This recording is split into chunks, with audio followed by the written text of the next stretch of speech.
चलिए देखते हैं आज क्या है कुछ खास। 9 अक्टूबर 9 अक्टूबर का इतिहास वास्तविकता में हमारे एग्जाम के पॉइंट ऑफ व्यू से कुछ भी नहीं बनाता है।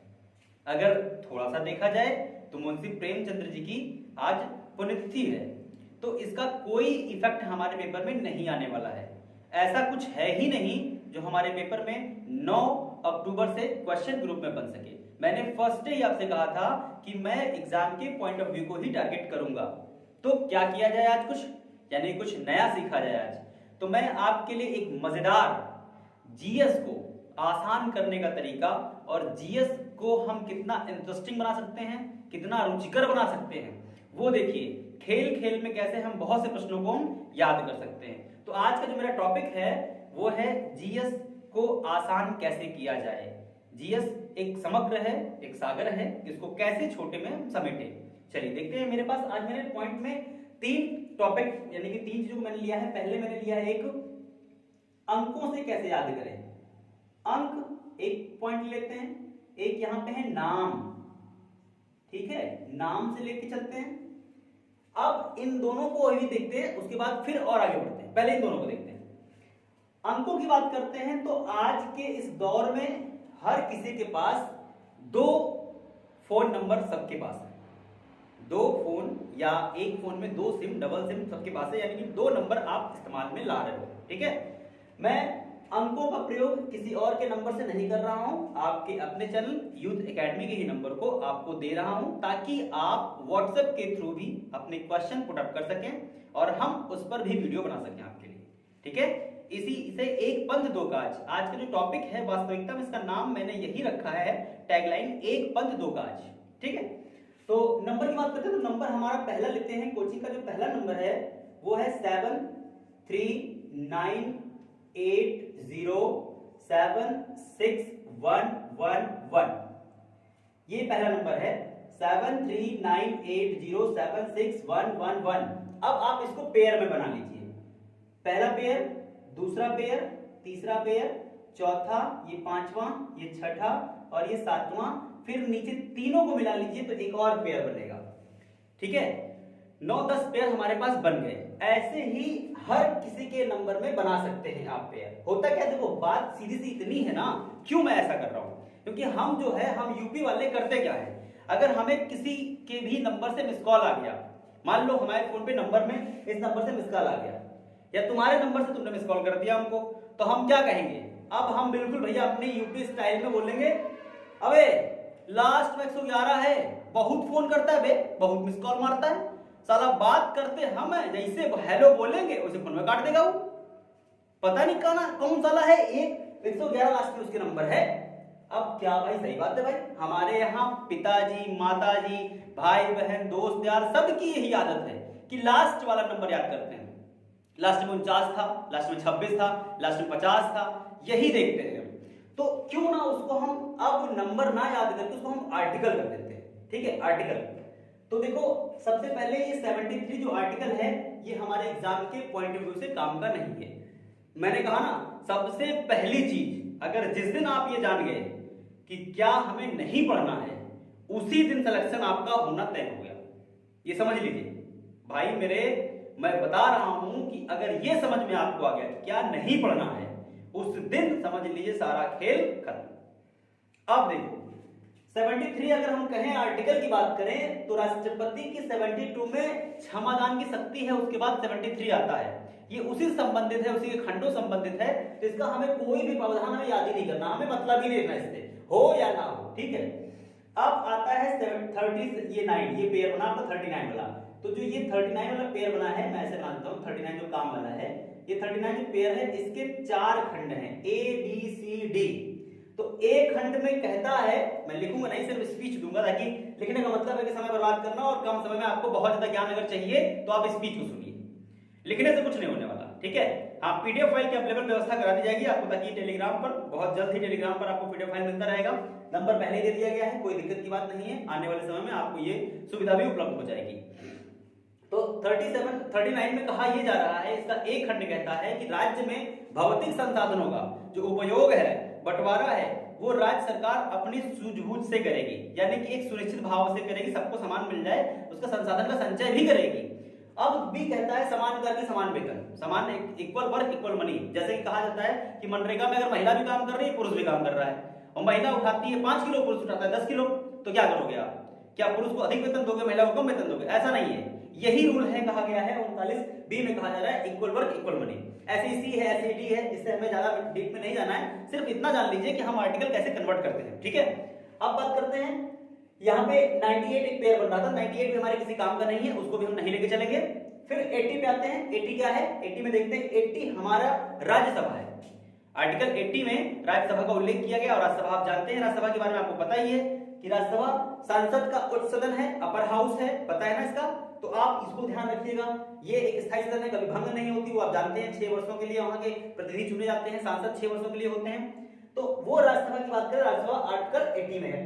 फिर देखते हैं 07, एक आर्टिकल यहां से देखिए बन रहा है 07, अगर हम पेयर ये भी बनाएं तो 07 एक पेयर हमारा बनेगा 07। तो 07 में अगर हम बात करें तो हमारे पास एक निकल के ये व्यवस्था आती है कि भारत में जो सिटीजनशिप एक्ट है, नागरिकता अधिनियम जो है, यानी कि भाग 2 चैप्टर 2 में जो नागरिकता दी गई है, उस चैप्टर में आर्टिकल 7 ये कहता है कि पाकिस्तान में बस रहे कुछ भारतीयों को, पाकिस्तान में प्रव्रजन कर रहे कुछ व्यक्तियों को भारत की नागरिकता देने का अधिकार है, वो ले सकते हैं, वो पा सकते हैं अधिकार। तो ये 7वें में कहा गया है। फिर आगे बढ़ते हैं तो 7, अब ये 7 के बाद देखिए 76 बन रहा है, 76 एक पेयर बन गया।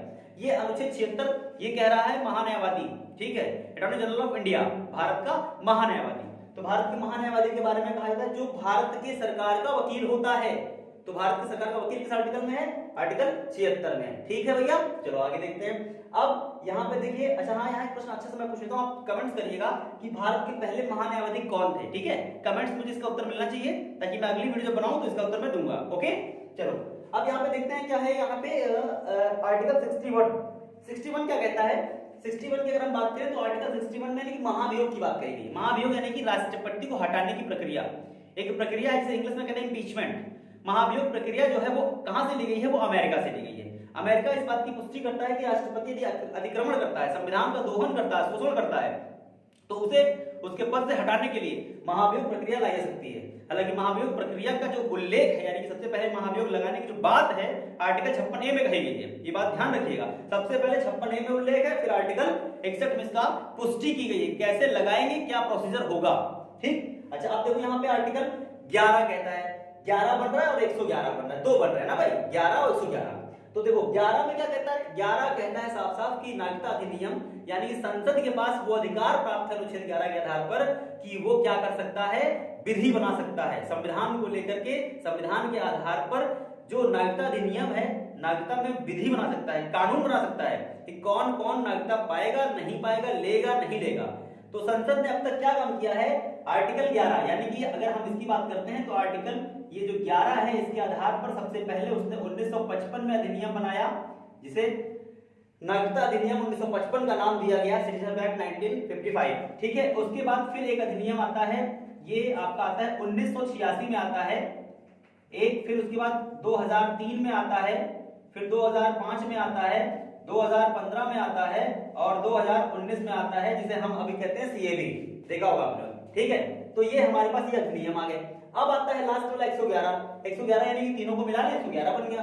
तो 111 क्या कहते हैं? 111 के ये कहा गया, एक ट्रिक है मैंने बना रखी है कि ये हिंदू का राष्ट्रीय अंक है, क्योंकि जो पंडित जी होते हैं, जो भिक्षा मांगने पंडित जाते हैं, ब्राह्मण देवता, उनके मत्थे पर देखिए 3 बना होता है, हाथों पे 3 बना होता है, यहाँ पे 3 बना होता है, देखा होगा आप लोगों ने, कभी गौर से देखिएगा, पंडित जी के यहाँ पे 3 बना होगा ऐसे, और ऊपर से यहाँ चंदन बना लिया होगा, या तो यहाँ पे कोई बना होगा, कुछ ऐसे बना होगा, ठीक है। भगवान शंकर की तीसरी आंखें बनी होती है, ऐसे बनी होती है, ठीक। तो अब अगर देखते हैं क्या होता है यहाँ पे कि ये अगर बना हुआ है तो ये 111 है, 111 राष्ट्रपति की वीटो पावर है। वीटो पावर 3 प्रकार की होती है, पॉकेट वीटो, निलंबन वीटो और सस्पेंशन वीटो, ठीक है। अगर पॉकेट वीटो की बात करते हैं तो पॉकेट वीटो में राष्ट्रपति किसी भी विधेयक को अपने जेब में रख सकता है, ये बात कही जाती है, ठीक है। चलो अब देखते हैं दूसरा नंबर की बात करते हैं। हमारी जो कोचिंग इंस्टीट्यूट का दूसरा नंबर है वो देखते हैं वो क्या है। आप देखिए 80, 10, 22, 64 और 34, ठीक, एकदम शुद्ध भाषा में, ठीक है। 80, 10, 22, 64, 34। अब देखो इसको पेयर बना लो। 80 मैं यहां बता चुका हूं, राज्यसभा आपको देखने की जरूरत नहीं, कॉमन मिल गया है। आर्टिकल 1 भारत का नाम, ठीक है, विश्व में सिर्फ 2 नामों से जाना जाएगा, हिंदुस्तान नहीं कहेंगे आप, इंडिया दैट इज भारत, ठीक है, इंडिया दैट इज भारत। अब कभी हिंदुस्तान विदेश में जाने पर मत कहिएगा। अगर हिंदुस्तान आपने कहा, जिस देश के लास्ट में अगर तान आ गया तो समझ लीजिए वो आतंकवाद से ग्रसित देश है। जैसे कि अगर हम बात करें, आता है Hindustan, Pakistan, Kazakhstan, Uzbekistan, Turkmenistan, तो एक और आप जोड़ लीजिएगा, कुल 8 हैं, मैं आपको बता रहा हूं, 9वां कब्रिस्तान, ठीक है, कब्रिस्तान भी होता है, कब्रिस्तान देखिएगा। अच्छा ठीक है, आगे देखते हैं, ये 22 नंबर आर्टिकल, एक के बाद देखो हम 12 2 पे नहीं जा रहे हैं, हम सीधे 22 पे जा रहे हैं, 22 पेयर बनाना है जो काम का हमारे हैं। तो 22 में क्या कह रहा है, कुछ दशाओं में मौलिक अधिकार है आपको, कुछ दशाओं में गिरफ्तारी पर रोक है। गर्भवती महिला को गिरफ्तार नहीं किया जाएगा, ये बताया गया है। सूर्यास्त के बाद 6 बजे के बाद और सूर्योदय से पहले महिला को गिरफ्तार नहीं करेंगे। पागल व्यक्ति को गिरफ्तार नहीं किया जाएगा, लहूलुहान व्यक्ति को गिरफ्तार नहीं किया जाएगा। तो ये आपको बताया गया है, कुछ दशाओं में गिरफ्तारी पर रोक। आर्टिकल 26 देखिए यहाँ पे कह रहा है, 26 क्या कह रहा है, 25 में आपको धर्म परिवर्तन करने की आजादी है, और 26 में अपने धर्म के यानी कि प्रचार प्रसार की आपको आजादी है। अपने धर्म का प्रचार प्रसार करिए अच्छे से। आपका धर्म कहता है दाढ़ी रखना है दाढ़ी रखिए, मूछ रखना है मूछ रखिए, आपका धर्म चुटिया रखना है तो चुटिया रखिए आप, ठीक है, जो कहता है वो करिए। तो अब आप यहाँ पे धार्मिक रूप से आजाद हैं। अब देखते हैं आर्टिकल यहाँ पे 64 आर्टिकल उपराष्ट्रपति से संबंधित है। हालांकि इसमें क्या है ये मायने नहीं रखता, क्योंकि आर्टिकल 63 ही आपका इंपॉर्टेंट है, ये उपराष्ट्रपति का पद इसमें दिया गया है। हालांकि ये उसके योग्यताओं को दर्शाता है, उससे हमें लेना देना नहीं है। अब आता है 34 भी नहीं पढ़ना आपको, ये भी ध्यान रखिएगा। क्यों? क्योंकि अनुच्छेद 12 से 35 तक मौलिक अधिकारों का उल्लेख किया गया है, और 14 से अनुच्छेद 32 तक ही पढ़ते हो भैया, ध्यान रखना, आगे नहीं पढ़ते हैं, उसी में खंड दिए हुए हैं, इसलिए हम उसको नहीं पढ़ते हैं, इसलिए 34 हम नहीं पढ़ेंगे। हाँ, आर्टिकल 43 बन सकता है एक नया, डीपीएसपी का विषय बन सकता है। डीपीएसपी में अगर हम बात करें, यानी कि directory principle of state policy, राज्य के नीति निर्धारक तत्वों की बात हम कर रहे हैं, उसमें अगर कहा जाए तो राज्य की ये व्यवस्था है कि राज्य में औद्योगिक गतिविधियों को ऊपर लाए और उद्योगों में मजदूरों की भागीदारी सुनिश्चित करे। वो ये आर्टिकल 43 इस बात की पुष्टि करता है। तो ये रहा अंकों का खेल, देखिए अंकों का खेल, ठीक, अंक से हमने भी निकाला। अब अंक से देखिए और चीज, आपको पता है 1 हार्स पावर बराबर 746 वाट के होता है, ठीक है, 746 वाट, ये लिख दिया मैंने। अब साथ ये सबको पढ़ा है, आपने हाई स्कूल पढ़ा होगा। आप एक काम करो, 746 वाट में 7 के बाद दशमलव लगा दो यहाँ पे। अब जरा पढ़ो 7.4, ये हटा दो, ये ब्लड का पीएच मान हो गया भाई, क्या हो गया, ब्लड का पीएच मान हो गया। अच्छा, भारत के एक मंदिर है सोमनाथ का मंदिर, उसको 17 बार लूटा गया है। कितनी बार लूटा गया सबको पता है, ये 17 बार लूटा गया है। अगर 17 बार लूटा गया है, 17 से आप बहुत कुछ याद कर सकते हैं, 17 आपके लिए बहुत काम का है, सबको बताएंगे 17 बार महमूद गजनवी ने इसको लूटा। आप करो एक काम, 17.6 कर दोगे तो भारत में जनसंख्या वृद्धि का दर निकल कर चला आएगा, और 17.5 कर दोगे तो विश्व की जनसंख्या का इतना परसेंट भारत की जनसंख्या है, विश्व की कुल पॉपुलेशन का 17.5% भारत की जनसंख्या है। देखो ये अंकों का खेल है, अंकों से कैसे हम याद कर सकते हैं और कैसे हम रिक्त लिख सकते हैं। देखो एक और खेल, ये आपने देखा कैसे कर सकते हैं। अब देखो आप एक अंक ले लो, ये देखो एक 72 आपका अंक है, 72 आर्टिकल भी है, 72 अंक भी है। 72 हमारे दिल की धड़कन है, 72 दिल की धड़कन है। अब 72 दिल की धड़कन है, 72 घंटे मच्छर की आयु है, 72 वर्ष महावीर जिंदा थे। कांग्रेस के पहले अधिवेशन में 72 लोग उपस्थित हुए थे।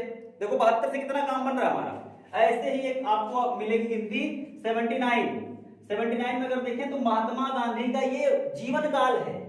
महात्मा गांधी, देखो महात्मा गांधी 1948 में जो है शहीद हुए, गोली मार दी गई उनको, ठीक है। 1869 में गांधी जी पैदा हुए, जरा माइनस कर लो भाई, 18 में से 9 गई 9, यहाँ पे आपका ये जा चुका है, 13 में से 6 गई, 7 6 13, खेल लो भैया, आ गया उत्तर। यानी कि मैचिंग सही है ना, कि इतनी उम्र की अवस्था में गांधी जी मार दिए गए थे। और गांधी जी की इतनी अवस्था क्या दर्शाती है, दांडी यात्रा।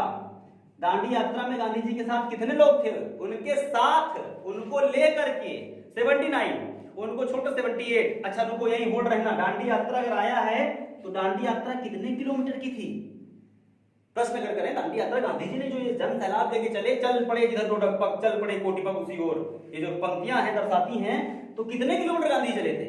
तो गांधी जी यहाँ पे अगर हम बात करते हैं 322 किलोमीटर गांधी जी की यात्रा थी। और ये 322 अगर भैया इसको तुम कन्वर्ट कर दोगे, 322 बीसी कर दो, ईसा पूर्व कर दो, 322 ईसा पूर्व चंद्रगुप्त मौर्य और सेल्यूकस बीच के युद्ध में, एक निकटर के बीच में युद्ध हुआ है। सेल्कस निकेटर जो है उसके बीच में युद्ध हुआ है, लो हमारा ये काम बन गया, एक वर्ष हमको याद हो गया। ठीक है, तो ये अंकों का खेल है। मैं यहां तक बता दूं, आपको ये पागलपन करना पड़ेगा, जीएस के लिए ये पागलपन करना पड़ेगा, आपको हर जगह कुछ ना कुछ दिखना चाहिए। मैं एक और चीज बताता हूं, देखिए आपकी बाइक अगर जा रही है, जैसे मेरी बाइक में लेता हूं, देखिए मेरी बाइक, हर किसी के पास बाइक है, मेरी बाइक का नंबर ले लीजिए। मेरी बाइक का नंबर है यूपी 32, ठीक है, और यहां पे है डीआर और 4265, ये मेरी बाइक का नंबर है। आप सर्च कर लेना, डाल करके अपने एप्लीकेशन में नाम दिखा देगा, कोई फेक बात नहीं, सीधी सी बात, मुद्दे की बात, ठीक है, सीधी बात, नो बकवास। अब देखो यू कोडिंग टू कोडिंग में 21 नंबर पे, टी 16 नंबर पे, टी 4 नंबर पे, आर 18 नंबर पे, ये आर्टिकल बन गए, लो आर्टिकल, ठीक है, 21 आर्टिकल सेल्फ डिफेंस का है, 16 आर्टिकल लोक निज निवेशन समान अवसर का आयुक्ता है, चौथा आपको याद नहीं करना 18 उपाधियों का अंत, ठीक है, अनुच्छेद 32 अभी मैंने बताया आपको क्या है, संवैधानिक मौलिक अधिकार, अनुच्छेद 42 अभी मैंने बताया कि ओबीसी के लिए ये यहाँ पे व्यवस्था राज्य सरकार सुनिश्चित करेगी। 65 आर्टिकल उपराष्ट्रपति संबंधित है, हमें इसको याद ही नहीं करना है। लो और बताओ, यानी कि ये अंकों का खेल है। आपको अपनी स्कूटी का नंबर, बाइक का नंबर, मोबाइल का पिन नंबर, एटीएम नंबर सब आप बना डालो, सब बनेगा, ठीक है। अपने फोन का आज से पैटर्न लॉक हटा दो, बनाओ उसको क्या नंबर बनाओ, प्लास्टिक का युद्ध, पानीपत का युद्ध, बक्सर का युद्ध, जितना आप लगा सकते हो उसको लगाओ। अब देखो, अब नाम पे आते हैं, ठीक है, बिल्कुल परेशान मत होइएगा, ऐसी जबरदस्त वीडियो आपके सामने आती रहेगी। बस एक काम करिएगा, मेरा हौसला बढ़ाने के लिए लाइक करते रहिएगा, कमेंट करते रहिएगा दोस्तों, ये टॉनिक का काम करती है हम लोगों को, हम अध्यापकों के लिए सिर्फ लाइक और ये जो कमेंट है ये टॉनिक का काम कर देते हैं। तो आपसे क्या मांग रहा हूं, सिर्फ कमेंट, लाइक, सब्सक्राइब और शेयर दोस्त, ठीक है। अब देखो बात यहां करते हैं नाम की, तो नाम से हैं भारत में सर्वोच्च न्यायालय के पहले जज, जिनका नाम है एलिजा इम्पे। अब ये नाम हमको याद था, हमने बड़ी मुश्किल से याद किया, फिर हम एक दिन पढ़ रहे थे तो हमको दिखाई दिया कि कहीं लिखा था एलिसा टेस्ट। अब लो भैया, हम कहे यार लगता है जा जो है सा बन गया है, गलती से हो गया होगा। फिर गुरुजी से पूछे तो गुरुजी कहे नहीं भाई, एलिसा टेस्ट जो होता है वो एड्स के लिए होता है, ठीक है, किसके लिए होता है, एड्स के लिए होता है एलिसा टेस्ट। अब बताओ भैया, एक एलिजा जज थे, एलिसा टेस्ट एड्स के लिए हो गया, एक पंथ दुई काज, ठीक। देखो और एक कहानी, एक ये है नदी का नाम अस्कनी, बड़ी मुश्किल से नदी का नाम याद किया, प्राचीन नाम था, अब उसका नाम है चिनाब, ठीक है, ये चिनाब नदी का नाम है। चलो चिनाब याद किया, अस्कनी याद था, फिर किताब पढ़े तो एक दिन मिला अकबर के चाचा का नाम अस्करी, ये नाम मिला अस्करी, सा का अंतर था बस और ना का अंतर था। अब बताओ भैया, अस्करी मिल गया, तो अस्करी चाचा का नाम तो था नहीं, लेकिन ऐसा लिखा था कि अकबर के प्रारंभिक संरक्षक अस्करी थे, अकबर 3 वर्ष इनके यहां रहे थे। आप मेरी बात का विरोध करोगे, कहोगे नहीं सर अकबर के संरक्षक बैरम खां थे। भैया आप बिल्कुल सही हो, अकबर के वास्तविक संरक्षक बैरम खां हैं, प्रारंभिक संरक्षक की बात की जा रही है वो हैं अस्करी, क्योंकि अकबर के चाचा और पापा मिला के 4 भाई थे, बाबर के 4 पुत्र थे, हुमायूं, कामरान, अस्करी और हिंदाल। तो अस्करी के यहाँ ये रहते हैं, ठीक है, ये नाम दिखा। अच्छा एक और नाम देखो, एक नाम आपका आता है बख्तियार, सॉरी एक मिनट रुक जाओ, हाँ बख्तियार काकी एक नाम है, और एक नाम है बख्तियार खिलजी, ठीक है, एक नाम है बख्तियार काकी और बख्तियार खिलजी। कॉमन नाम देखिए भाई साहब, बख्तियार कॉमन है। कुतुब मीनार का निर्माण सूफी संत बख्तियार काकी की याद में हुआ है, और बख्तियार खिलजी नालंदा विश्वविद्यालय को ध्वस्त करने वाला सेनापति है, कुतुबुद्दीन ऐबक का सेनापति है ये, ठीक है भैया। नाम से आप कैसे याद करेंगे ये देख लीजिए टेलर, ठीक। अब आप खुद से बनाइए, मैं यही कहूंगा कि हर किसी के पास 2 फोन नंबर है, आप खुद से बनाइए और ऐसे ही नाम सर्च करिए, देखिए आपको गिनतियां मिलना शुरू हो जाएंगी। अभी मैं एक वीडियो बहुत जल्द लेकर के आऊंगा आपके लिए, जिसमें एक गिनती पर ही पूरी आधारित होगी। जैसे अगर मैं कहूं भारत की समुद्री सीमा 1520 याद रखो, बाबर ने 1519 में अटैक किया था। 1520 याद रखो, आगे एक जीरो और लगा दो, 1500 2000 15,200 किलोमीटर ये आपकी समुद्री सीमा हो गई। और 61 हमने याद रखा था महाभियोग के लिए, और 61 में 2 जीरो जोड़ दो, फिर ये हमारी थल सीमा हो गई। लो आप बताओ भैया, तो आपने देखा ये कुछ समझ में आया तो ठीक है, आप जैसा होगा कमेंट्स में करके बताइएगा। आज के लिए इतना ही रखता हूं दोस्तों, उम्मीद करता हूं कि आज का ये सेशन है आपको समझ में आया होगा, क्या मैं कहना चाहता हूं ये भी समझ चुके होंगे आप। तो आज के लिए इतना ही। जय हिंद, जय भारत।